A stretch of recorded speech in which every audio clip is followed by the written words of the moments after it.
In the spring of 1942, the Pacific War had already claimed countless lives.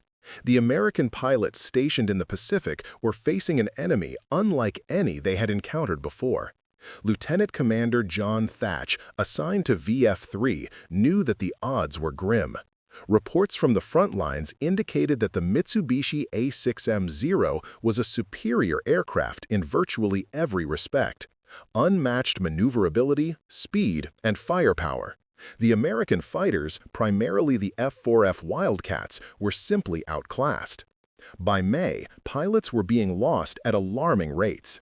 Every sortie seemed to end with more Wildcats crashing into the ocean, their pilots meeting death before they could even react.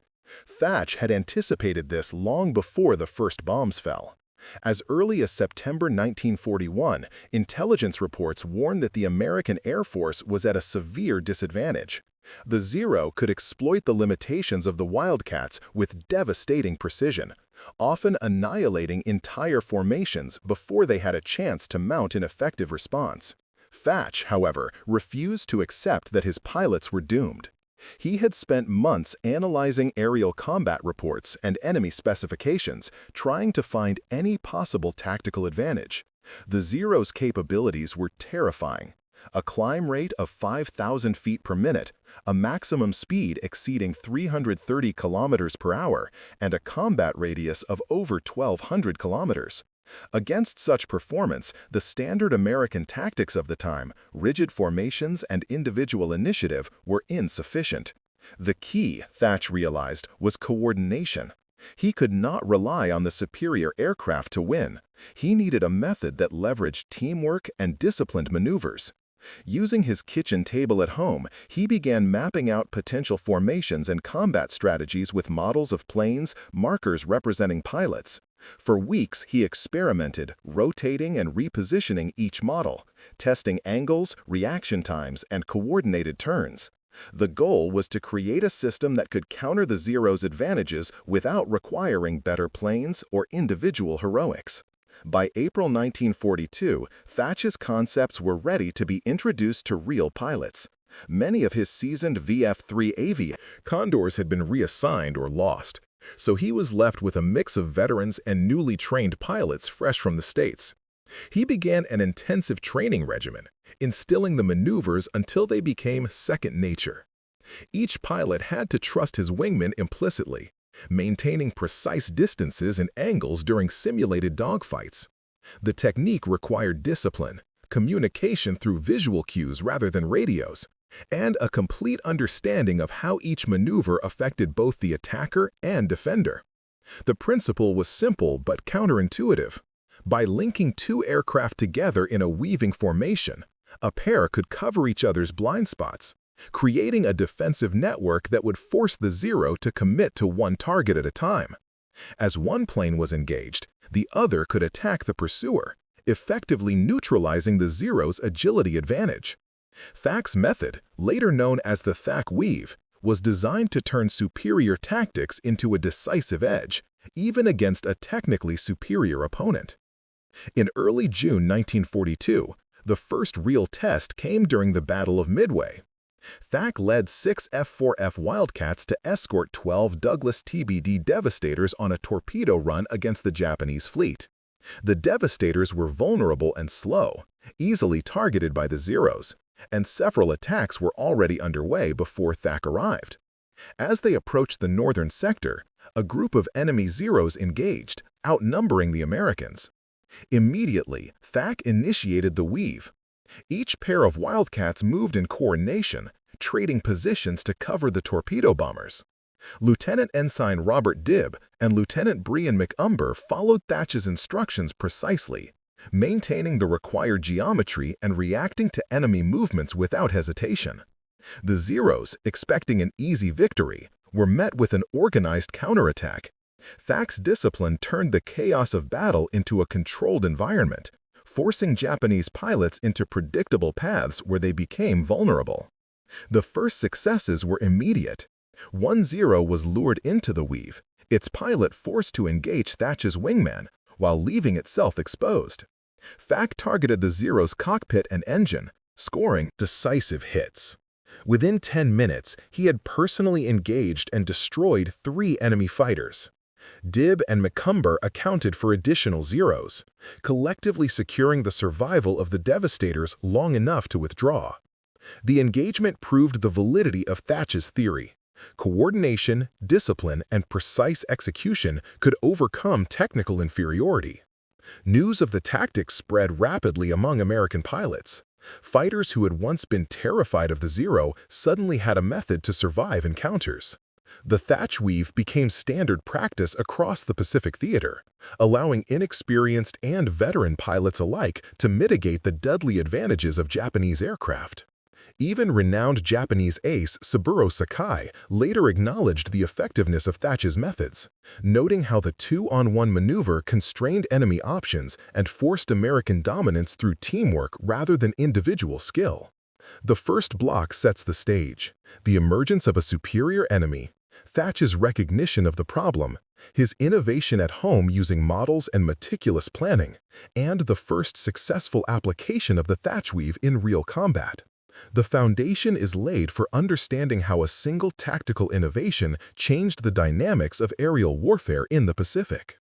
By June 4, 1942, the stage was set for one of the most decisive battles in the Pacific.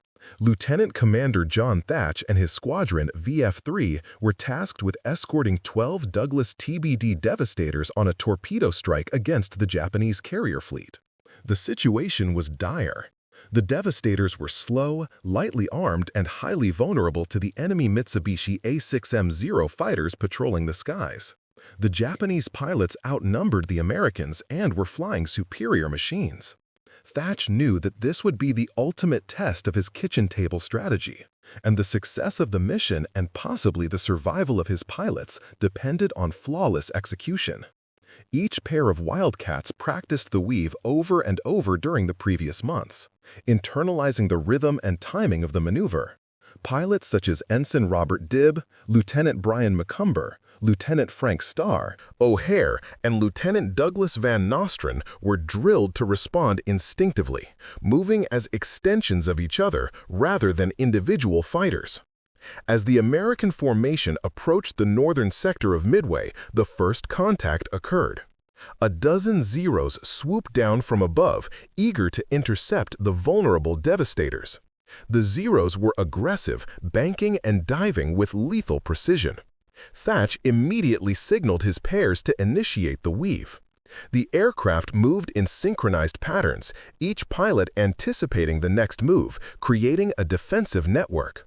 One Wildcat would peel off from its wingman just as the pursuing Zero committed, turning the attacker's advantage against itself. The enemy was forced to split focus, leaving gaps that Thach and his wingman exploited. Within minutes, the first Zero was critically damaged. Thach himself targeted the cockpit and engine of a pursuing A6M, scoring precise hits that caused it to spiral out of control. Ensign Dibb and Lieutenant McCumber attacked additional Zeros, using the weave to force them into vulnerable positions. The engagement was intense. Tracer rounds streaked across the sky, engines roared, and the unmistakable smell of burning aviation fuel filled the air. Yet, despite the chaos, the weave maintained cohesion. The American pilots moved as a single fluid unit. Thach's strategy also proved instrumental in protecting the Devastators. The slow torpedo bombers, previously sitting ducks, were able to complete their runs and retreat without catastrophic losses. Though many were still shot down, the intervention of VF-3's disciplined formation allowed several to survive long enough to reach safer zones. Thach's innovative thinking had shifted the balance. While the Americans still faced a technologically superior foe, the advantage of tactical innovation leveled the playing field. As the battle progressed, more pairs of Wildcats engaged the Zeros. Lieutenant Frank O'Hare and Lieutenant Douglas Van Nostrand executed the weave perfectly, drawing enemy aircraft away from their targets and into crossfires.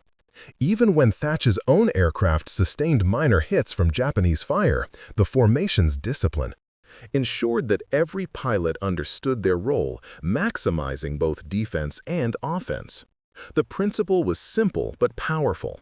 Mutual support through coordination could overwhelm the natural superiority of the enemy. The psychological impact on Japanese pilots was immediate.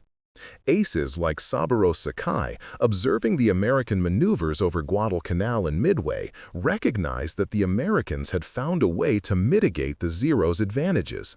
The tactic was not just about survival. It allowed the Americans to seize initiative during the fight. By controlling the engagement geometry, the Wildcats could dictate the terms of combat, forcing the Zeros into predictable paths that made them vulnerable to counterattack. By the end of the engagement, Thach and his squadron had achieved remarkable results. Multiple Zeros were destroyed, and the Devastators, though suffering losses, had completed their mission. The effectiveness of the Thach Weave was undeniable. The maneuver not only preserved the lives of American pilots, but also began to erode the perceived invincibility of the Japanese fighter. Word of the tactic spread quickly across the Pacific, influencing other squadrons and establishing a new doctrine for American naval aviation. In the weeks following Midway, VF-3 continued refining the maneuver, training new pilots in the art of coordinated defense. Every aviator, from fresh recruits to seasoned veterans, learned the importance of discipline, timing, and mutual trust. The Thach Weave became standard practice for American carriers, from Henderson Field on Guadalcanal to fleet operations in the Aleutians. It demonstrated that innovation, even born from a kitchen table exercise, could have profound strategic consequences. Furthermore, Thach's innovation laid the foundation for modern aerial combat doctrine. The principles of mutual support, coordinated maneuvers, and visual communication became essential elements in fighter tactics. Later, when superior aircraft such as the F-6F Hellcat and F-4U Corsair entered service, the Thach Weave remained relevant. Pilots adapted the technique to faster, more heavily armed fighters, proving that tactical intelligence could offset technological gaps. By the end of 1942, the Thach Weave had saved countless American lives and secured its place in aviation history. Thach's dedication, meticulous planning, and insistence on rigorous training ensured that American pilots were no longer helpless against superior Japanese aircraft. His innovation showed that ingenuity, combined with disciplined execution, could triumph even under the most daunting odds. The lessons learned in those early months of the Pacific War would resonate throughout naval aviation for decades, illustrating the enduring power of tactical brilliance. By late 1942, the Pacific Theater had become a crucible for testing the effectiveness of innovative aerial tactics. The American pilots stationed at Henderson Field on Guadalcanal faced relentless daily assaults from Japanese Mitsubishi A6M Zeros flying from Rabaul and other forward bases. The Zeros were still faster, more maneuverable, and more heavily armed than the American F-4F Wildcats, leaving pilots vulnerable if they attempted traditional dogfighting techniques. This is where Lieutenant Commander John Thach's innovation, the Thach Weave, proved indispensable. Thach and his squadron, VF-3, now stationed in the thick of combat, continued to train new pilots in the Weave, emphasizing coordination, situational awareness, and trust between wingmen. Names such as Ensign Robert Dibb, Lieutenant Brian McCumber, Lieutenant Frank O'Hare, and Ensign Douglas Van Nostrand became central figures in these operations. Each pair worked like clockwork. One Wildcat would draw in an attacking Zero, while the other swooped in from an angle to counter the threat. The maneuver demanded flawless timing and instinctive reactions, which the pilots honed under extreme conditions. One notable engagement occurred over the waters north of Guadalcanal in late October 1942. A flight of 6 Wildcats, led by Thach himself, escorted a small group of Douglas SBD Dauntless tasked with striking Japanese positions on the nearby islands. They were intercepted by a dozen Zeros, intent on defending their forward positions. The Americans initiated the Thach Weave immediately. Ensign Dibb, flying alongside Lieutenant McCumber, baited 2 Zeros into a close pursuit. As the enemy aircraft followed, McCumber rolled in from the opposite direction, raking the pursuers with well-aimed .50 caliber fire. Within minutes, one Zero was sent spiraling into the ocean, its pilot, Lieutenant Takeo Takahashi, unable to recover from the sustained attack. Meanwhile, Lieutenant Frank O'Hare and Ensign Van Nostrand covered the dauntless bombers, using the Weave to intercept other incoming Zeros. The engagement demonstrated the critical importance of coordination. By forcing the superior enemy fighters to overcommit, the Wildcats turned each encounter into a controllable skirmish. Over the course of the day, VF-3 and associated squadrons downed multiple Zeros, saving both the bombers and their crews. Stories of these engagements, including the bravery of pilots like O'Hare and Dibb, circulated rapidly, reinforcing confidence among American airmen who had previously viewed the Zeros as unbeatable. The Thach Weave also had a profound psychological effect on Japanese pilots. Saburo Sakai, one of Japan's ace pilots, wrote extensively about encountering the maneuver over Guadalcanal. He noted that the Americans had developed a tactic that neutralized the Zero's speed and agility advantages. Rather than simply fleeing or engaging in chaotic dogfights, the American pilots forced the Zeros into positions where their own momentum worked against them. For Japanese pilots trained to exploit individual superiority, this represented an unfamiliar and unsettling challenge. Back at Henderson Field, Thach continued to refine the technique. He observed that the success of the Weave depended not only on proper execution in the air, but also on rigorous pre-flight preparation. Pilots studied aerial maps, enemy formations, and the performance characteristics of both American and Japanese aircraft. Communication, though limited to visual signals, was meticulously drilled. A quick glance, a wing flick, or a change in flight path could convey intent, and the pilots learned to respond instinctively. Names like Ensign Jack McConnell, Lieutenant Joe Foss, and Ensign Edward Butch O'Hare became closely associated. With these disciplined formations as the squadron's reputation grew. By November 1942, the Thach Weave had evolved beyond a single tactic to a doctrine of mutual support. Pilots were trained to operate in pairs and larger formations, understanding that coordinated defensive actions were more powerful than individual skill alone. Even new arrivals, often fresh from training and unfamiliar with the brutal realities of Pacific air combat, quickly grasped the maneuver. Thach's insistence on repetition, both in the air and during simulations on the ground, meant that pilots internalized the Weave to the point of reflex. In the chaos of actual engagements, it became second nature. The broader implications of the Thach Weave extended beyond Guadalcanal. Other squadrons across the Pacific began adopting the maneuver. By early 1943, formations of Wildcats, Hellcats, and Corsairs routinely employed the Weave to counter Japanese fighters. The tactic was adaptable.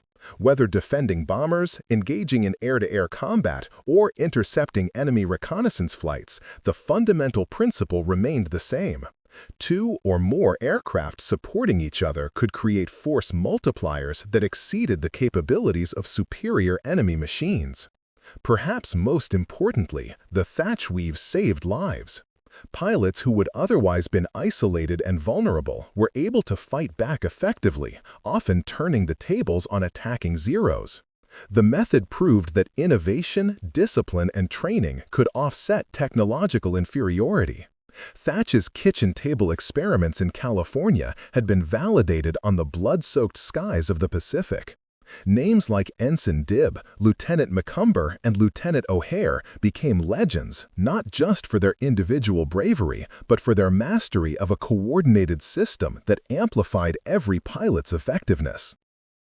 The successful application of the Thach Weave at Guadalcanal also influenced subsequent U.S. Navy training programs. New pilots arriving in the Pacific were immediately introduced to the principles of mutual support and coordinated maneuvers. Exercises were designed to simulate realistic combat scenarios, emphasizing instinctive cooperation. Instructors consistently cited the experiences of VF-3 and other early adopters, ensuring that the lessons of Thach's innovation were preserved and propagated. Ultimately, Guadalcanal became the proving ground for one of the most influential tactical developments in naval aviation. The Thach Weave demonstrated that even against a technologically superior adversary, American pilots could survive and succeed through preparation, coordination, and ingenuity. It was a lesson that would resonate for decades, influencing fighter tactics well beyond World War II, into Korea, Vietnam, and even the jet age. The end of World War II marked a new era for naval aviation, but the legacy of Lieutenant Commander John Thach and his pioneering Thach Weave did not fade.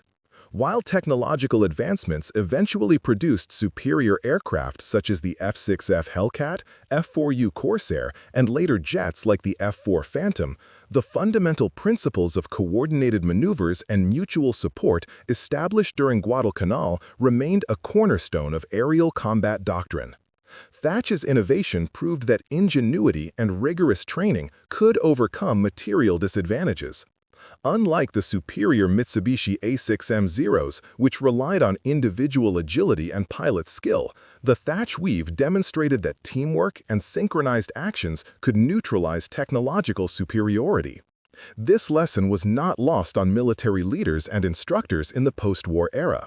The U.S. Navy formalized the Weave as a standard tactic, integrating it into fighter pilot curricula and ensuring that every new generation of aviators understood the principles of mutual support, disciplined execution, and visual coordination. Names of pilots who had trained under Thach, such as Ensign Robert Dibbs, Lieutenant Brian Macomber, Lieutenant Frank O'Hare, and Ensign Douglas Van Nostrand, became legendary. Their experiences at Guadalcanal were chronicled in after-action reports, squadron histories, and personal memoirs. These accounts highlighted the practical application of the Thach Weave, showcasing how pairs of Wildcats could confront overwhelming numbers of Zeros, protect vulnerable bombers, and survive engagement. That would have been impossible under conventional dogfighting tactics. Each story emphasized the blend of preparation, courage, and precision required to execute the maneuver effectively. During the Korean War and later conflicts, the principles of the Thach Weave influenced new tactics for jet fighter operations.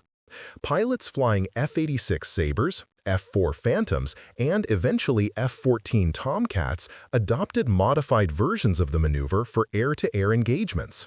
While radar, missiles, and electronic communication transformed combat, the core idea of coordinated action between wingmen persisted. Training programs emphasized that a disciplined pair or flight could outperform individually superior opponents, reinforcing Thach's central philosophy: teamwork outweighs raw capability. Thach himself continued to serve in the Navy, eventually achieving the rank of full admiral. His career spanned 40 years, and he contributed to numerous tactical innovations beyond aerial combat. He was recognized in 1958 by Time magazine for his role in anti-submarine warfare innovations during the Cold War. Yet he remained most proud of the Thach Weave and its role in saving lives during World War II. Stories of nights spent moving model aircraft on his kitchen table in Coronado, California, to discover the optimal patterns of mutual support became the stuff of legend among aviators and historians alike. The psychological impact of the Thach Weave on enemy pilots was profound.